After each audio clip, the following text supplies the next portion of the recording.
ये है New York city, जो अपनी लंबी लंबी यूनिक किस्म की बिल्डिंग्स की वजह से पूरी दुनिया में मशहूर है।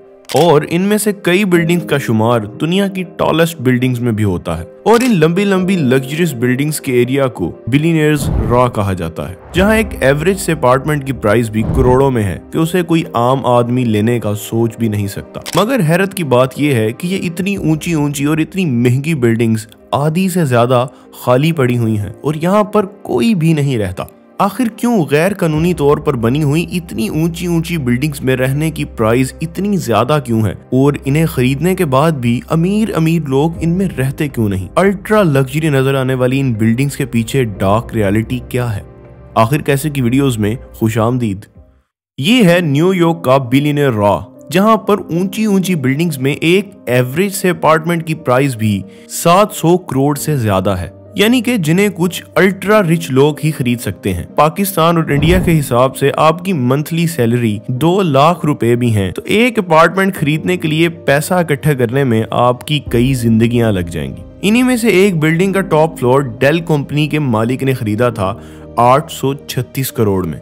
मैनहट्टन सेंट्रल पार्क के करीब इन बिल्डिंग्स के अलावा अगर कोई घर लेना चाहे तो एक एवरेज से घर की प्राइस भी 100 करोड़ के करीब होगी, यानी कि दुनिया की सबसे महंगी तरीन रिहाइशों में से एक। और यहाँ पर एक अजीब बात यह है कि इतनी खूबसूरत ऊंची ऊंची बिल्डिंग्स में ज्यादातर अपार्टमेंट्स बिक ही नहीं पाए, और जो बिके भी हैं उनमें से ज्यादातर अपार्टमेंट्स बिल्कुल खाली पड़े हुए हैं। बहुत सी बिल्डिंग्स में 55% अपार्टमेंट्स बिल्कुल खाली पड़े हुए हैं। मगर आखिर इसकी वजह क्या है कि इतने महंगे अपार्टमेंट लेकर उन्हें खाली छोड़ा हुआ है? जिनमें से एक वजह तो ये है कि ये अपार्टमेंट्स बहुत से लोगों ने रहने के लिए कभी खरीदे ही नहीं, क्योंकि ये तो सिर्फ एक इन्वेस्टमेंट प्लान है। ज्यादातर बिलियनियर्स यहाँ पर अपार्टमेंट सिर्फ और सिर्फ इन्वेस्टमेंट के पॉइंट ऑफ व्यू से ही खरीदते हैं, क्योंकि इसमें उन्हें फायदा बहुत ज्यादा होता है। जैसे लोग स्टॉक या सोना या फिर और बहुत सी कंपनीज में इन्वेस्ट करते हैं, उसी तरह से ये बिलियनियर्स इन अपार्टमेंट में इन्वेस्ट करते हैं, जबकि वो कभी इनमें रहते नहीं। और ये सिर्फ न्यूयॉर्क में नहीं, बल्कि पेरिस, लंदन, मेलबर्न, टोरंटो जैसे और बहुत से शहरों में यही सिचुएशन है। न जाने कितने हजार बिल्डिंग्स और घर इन अमीर इलाकों में बिल्कुल खाली पड़े रहते हैं। और बहुत से बिलियनियर्स इन बड़ी बड़ी बिल्डिंग्स में सिर्फ स्टेटस के लिए अपार्टमेंट्स खरीदते हैं, ताकि जिन अमीर अमीर लोगों के साथ वो उठते बैठते हैं उनमें उनका एक नाम हो सके। जैसे गाड़ियों में मर्सिडीज, BMW और अलग अलग तरह के ब्रांड्स हैं, उसी तरह से अल्ट्रा रिच लोगों के लिए इन फ्लैट्स में लगे हुए नंबर्स एक ब्रांड की तरह यूज होते हैं। लेकिन इन बिल्डिंग्स में इन जगहों को खरीदने की एक और बहुत बड़ी वजह है, और वो है मनी लॉन्ड्रिंग। बहुत से अमीर लोग अपने ब्लैक मनी को वाइट करने के लिए अलग अलग कंपनीज की तरफ से यहाँ पर फ्लैट खरीदते हैं, ताकि वो अपने गैर कानूनी पैसे को महफूज कर सकें।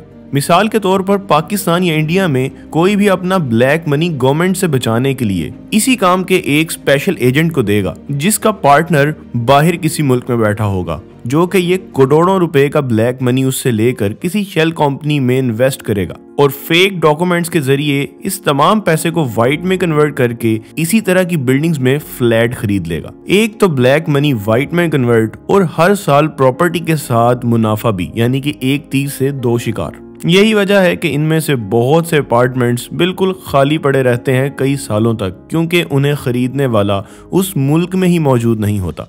न्यूयॉर्क की इस जगह पे 8 बिलियनियर रॉ मौजूद हैं, जो कि सबसे ज्यादा टॉलेस्ट हैं और उतने ही ज्यादा एक्सपेंसिव भी। मगर इनमें 44% जगह बिक ही नहीं सकी, जिसकी बहुत बड़ी वजह यह भी है कि रिच लोगों के लिए इसके अलावा रहने के लिए और भी बहुत सी अच्छी ऑप्शंस हैं, जो कि इन बिल्डिंग्स से बहुत सस्ती भी पड़ती हैं। अल्ट्रा लग्जरी दिखाई देने वाली इन बिल्डिंग्स के रेजिडेंट्स ने $250 मिलियन का केस फाइल किया है इन बिल्डिंग्स के बिल्डर्स के खिलाफ, क्योंकि इन बिल्डिंग्स में हजारों खामियां मौजूद हैं। इतना ऊंचा होने की वजह से ये बिल्डिंग्स हवा की वजह से हिलती रहती हैं, जिसके लिए इन बिल्डिंग्स में कई फ्लोर्स को दरमियान में खाली छोड़ना पड़ा है ताकि हवा उनमें से क्रॉस कर सके। मगर ऊंचाई पर हवा का प्रेशर बहुत ज्यादा होता है, जिसकी वजह से शोर और वाइब्रेशन होती है और लोग सो नहीं पाते। और इसके अलावा भी power shortage, stuck elevators, water damage और न जाने कितने मसले इन बिल्डिंग्स में रहते हैं, जो कि बाहर से अल्ट्रा लग्जरी नजर आती हैं। 2014 में पहला स्काई स्क्रैपर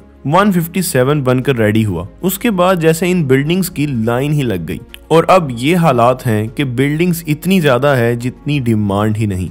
और कोविड के बाद तो ये डिमांड बहुत ही ज्यादा कम हो गई है, क्योंकि अमीर अमीर लोग नेचर के करीब घर खरीद रहे हैं जहां पर क्राइम रेट भी कम हो और सुकून की जिंदगी गुजारी जा सके। यही वजह है कि यहाँ पर पूरा ट्रेंड ही चेंज होता जा रहा है कि 500 करोड़ का एक अपार्टमेंट खरीदने से अच्छा है नेचर के करीब एक बड़ा सा घर खरीद लिया जाए जहाँ पर हर तरह की फैसिलिटीज मौजूद हों, जो कि शहर के शोर शराबों से भी बहुत दूर हो।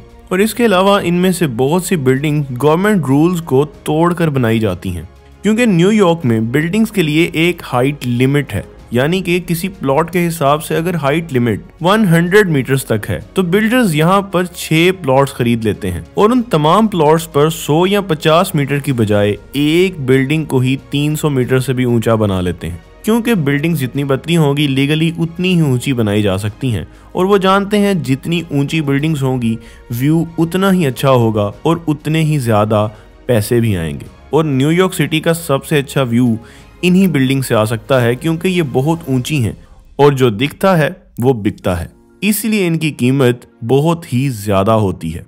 आपका इस तमाम मामले के बारे में क्या ख्याल है? कमेंट सेक्शन में अपनी कीमती राय का इजहार जरूर करें। वीडियो पसंद आई तो चैनल को सब्सक्राइब करना मत भूलिएगा। मिलते हैं आखिर कैसे की एक नई वीडियो के साथ।